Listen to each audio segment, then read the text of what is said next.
Hey you guys, it is the first week of October, still very nice and sunny out here.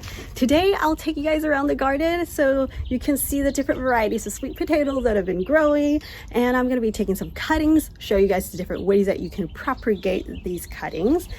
Here in Zone 10, I'm very lucky to be able to plant sweet potatoes even in the winter because the winter is quite mild. I can put it in a sunny spot, and maybe for the very cold nights I can protect them a bit when the plants are still young. If the plants are kind of growing like a patch, it actually doesn't even matter out here. The tubers may not bulk up because due to the lack of heat in the winter, but the plants can still take some time to establish and grow like a nice root system during this time for us. Once the heat kicks in again next year, they'll be ready to go and start forming these tubers. So for those of you guys who live in the colder climates, you can get your propagation started right now because while your sweet potatoes are growing nice and beautiful right before your harvest is a really good time to get these cuttings to start propagating for the following growing season. Even though it may seem like the next growing season for you guys are still ways ahead, but when you get sweet potatoes growing from cuttings, which is literally taking a piece of that plant and rooting them to grow, it's much faster than growing them from the tubers. The tubers, I think it's a really great winter project, or if you got grow lights or even on a really bright window, you can put these cuttings that we're going to be making today and start rooting them because they can grow quite well just as a leafy green for the indoors. So they would actually continue to kind of grow and might get a little lanky sometimes depending on how much light you have inside the house, but you can still harvest the leafy greens, and then as the plant keeps growing indoor, when it gets closer to maybe midwinter or something, you can start taking cuttings from that and get them to grow some more. That way you can set them out in the garden once the weather is more favorable. All right, let me grab the mason jar. A glass or any kind of container will do. I'm just gonna put some water in here. I like to take cuttings and treat them like cut flowers, put them in some water so they don't go in shock before I bring them inside or wherever I want to propagate them. So let's get started. Okay, got my jar, put some water in, and we're gonna get some cuttings. By the way, let me know, you guys, in the comments below, what do you think about this sort of like vlog style kind of videos? Are you guys okay with that? Because it's a lot easier and faster for me to film. Okay, let's start off showing you the very first variety that I got growing. And this sweet potato actually has been growing since winter. I think it was December or January of this year. Sweet potatoes generally take between 4 to 5 months to grow. There are certain varieties that require a shorter amount of time to be ready. So if you guys have shorter summers, you want to pick the varieties that would take shorter amount of time to be ready. And usually, from what I know, the more like yellow, orangey color kind of sweet potatoes would take less time to bulk up versus the purples and the deeper color ones. Let us know in the comments, you guys, if those of you guys know certain varieties that do well in your zone. Okay, the first one here is the Hawaiian purple sweet potatoes. Also, some people go by like the name of like ube, but this is not a true ube. There is a true ube yam that I can link you guys to that episode to find out what that root vegetable is. So this is the sweet potatoes that's been growing since very early this year or last winter. I got it started in a little slip about, I think, 2.5 or 3 inches tall. Certain nights that were really cold, but we never hit like 32 degrees Fahrenheit, so it's been okay. I still just kind of put a cup over it or a bucket as the sweet potato is growing just to protect them on certain nights. But if the sweet potatoes do grow really lush like this, I wouldn't have to worry about it in the winter. I would not have to cover them on the colder nights. This Hawaiian sweet potato variety looks and tastes very similar to the Okinawa sweet potato, and I really love that variety. Check it out. If you pay attention to the way the shapes of the leaves are, the color, the texture, It's got a little streaks of purple undertone on this variety. So yeah, all varieties of sweet potatoes are slightly different. What I did was I cut the bottom of this 15-gallon pot so that it would connect to the bottom. Excuse the mess, guys. I still need to plant all this stuff here.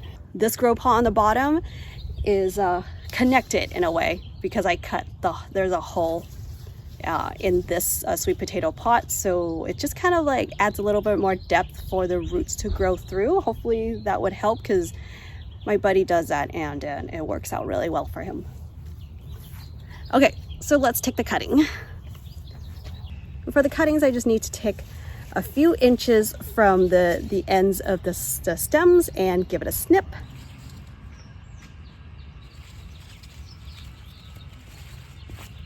What I look for before making that cut is to find a spot, let's see, on the stem here where it's firm, because it has a better chance of propagating. If you choose to put them in water to root, you should be changing out the water regularly, because the slime you start seeing that developed will rot out your sweet potato stems, especially the stems that are softer.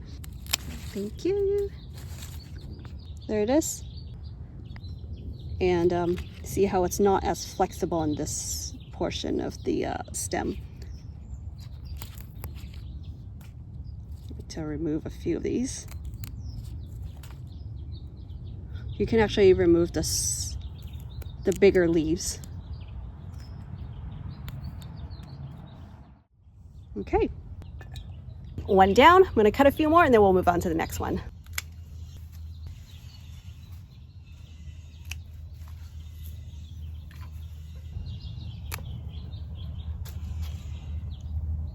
These sweet potato leaves are edible, so don't throw them away. You can juice it, put them in smoothies, or stir fry them.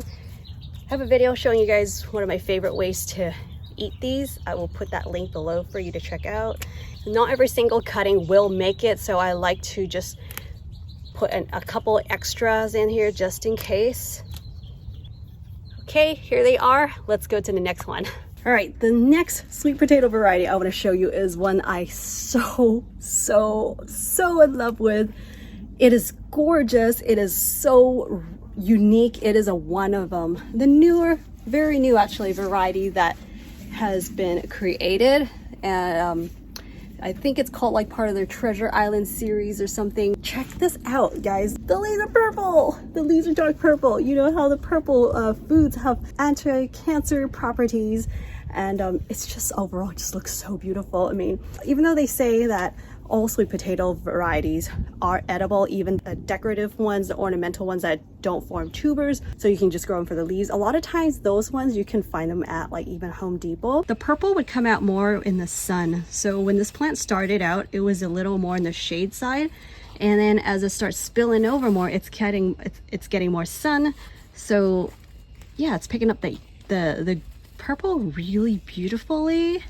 And then the new growths are green. So I love the contrast just by growing this single variety. The sweet potatoes is supposed to have like that more orangey color, so high in beta carotene.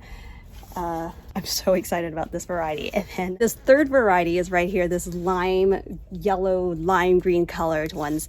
And it just looks so beautiful growing like a dark and a bright neon color contrasting next to each other. I'm really excited about harvesting these ones, guys. These two varieties, I don't know what color the tubers of these bright lime green ones are, so I'm really excited to find out when I harvest. These two actually planted them in pretty late in the season. I believe it was already mid-summer. I'm going to let these keep growing for as long as they can so I can get some good sized tubers. And in this bed, I filled it with a lot of good drainage type of medium. To find out how I put together this potting mix, especially the kind that I kind of keep it a little more lightweight for a container, an elevated raised bed style, be sure to check out my episode on that. So I love this deep purple leaf sweet potato variety because it grows more compact. You can see it's kind of just creates this beautiful cascading effect here, whereas the lime green one is, but this one grows more linky, so this one is more like a spreader. Depending on the space you have, you'll be able to kind of find the variety that works best for you.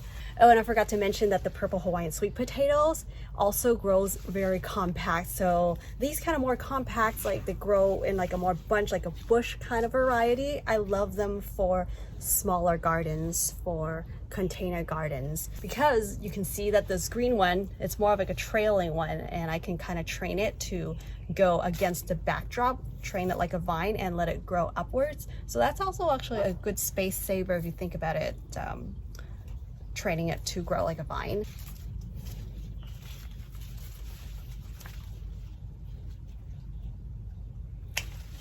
Got some cuttings.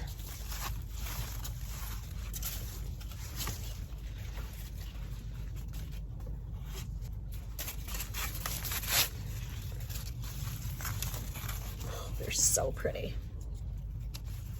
You get these like white milky sap, but it's okay. It'll eventually stop oozing out.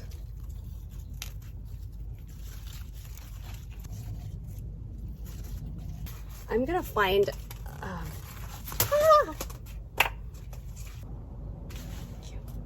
look how beautiful this is. All right, let's take the cuttings of this green one. Look at that. Look how linky this is. I'm just trying to feel where the sort of a little bit more firm part of the stem starts. It's like it's right about here. Snippies. Okay.